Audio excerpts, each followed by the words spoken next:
तो यहाँ पर हमारे पास एक नीट 2025 का क्वेश्चन है जिसमें हमें correct order of decreasing acidity identify करना है फॉर सम एलिफेटिक एसिड्स। और इसमें बेसिकली हमें यहाँ पर 4 मॉलिक्यूल्स गिवन है और हमें आइडेंटिफाई करना है कि कौन से मतलब क्या ऑर्डर होगा इनकी एसिडिटी का। तो एसिडिटी बेसिकली हम कैसे आइडेंटिफाई करते हैं, जब भी एसिड डीकम्पोज होता है, it decomposes in this way, H plus plus A negative. तो ये एच ए एसिड डिकम्पोज होता है। अगर ये एसिड है एच ए, तो एक पॉजिटिव एच प्लस आयन और एक ए नेगेटिव आयन बनता है, और इस ए नेगेटिव आयन को हम रादर कंजुगेट बेस के नाम से जानते हैं। तो ये कंजुगेट बेस कितना स्टेबल होगा ये डिसाइड करता है कि एसिडिटी कितनी अच्छी है किसी भी एसिड की। जितना स्टेबल वो कंजुगेट बेस बनाएगा डिकम्पोज होने पर, उतना ही ज़्यादा बढ़िया एसिड होगा वो और उतनी ज़्यादा उसकी एसिडिटी होगी। तो more stable the conjugate base, the greater is the acidity of the acid. तो अगर हम देखें यहाँ पर हमें जो मॉलिक्यूल्स दिए गए हैं, दे आर HCOOH, जिसका स्ट्रक्चर सिंपली ऐसा ही है, इसमें कुछ ज़्यादा फर्क नहीं है। HCOOH ऐसे ही दिखता है, और डिकम्पोज करूँगा अगर और सिंपली इसको दिखाऊंगा तो it is something like this. तो और जो हमारे पास एक और मॉलिक्यूल है, दैट इज़ अगर हम यहाँ पर देखें, इट इज़ CH3COOH।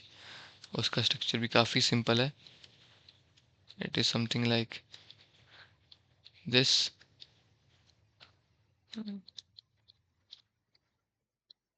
फिर हमारे पास एक और मॉलिक्यूल है यहाँ पर, CH3 twice CHCOOH, that is CH3 twice CHCOOH।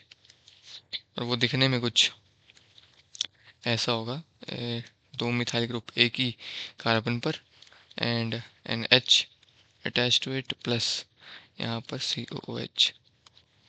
और जो लास्ट हमें यहाँ पर मॉलिक्यूल दिया गया है, that is CH3 thrice COOH। तो हम देख रहे हैं कि सेम कार्बन पर जो मिथाइल ग्रुप्स हैं वो बढ़ते जा रहे हैं।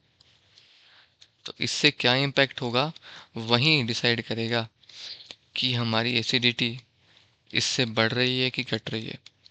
तो अगर आप देखें इन स्ट्रक्चर्स को, तो यहाँ पर पॉजिटिव इंडक्टिव इफेक्ट काफ़ी वीक है, क्योंकि हाइड्रोजन एक पॉजिटिव इंडक्टिव इफेक्ट लगा रहा है O की तरफ। अब पॉजिटिव इंडक्टिव इफेक्ट कर क्या रहा है कि इसके कंजुकेट बेस बनने पर, यानी कि जब ये H यहाँ से हट जाता है और इस पर एक नेगेटिव चार्ज आ जाता है, तो ये पॉजिटिव इंडक्टिव इफेक्ट इस नेगेटिव चार्ज को इंक्रीज करता है और इसे अनस्टेबल बनाता है।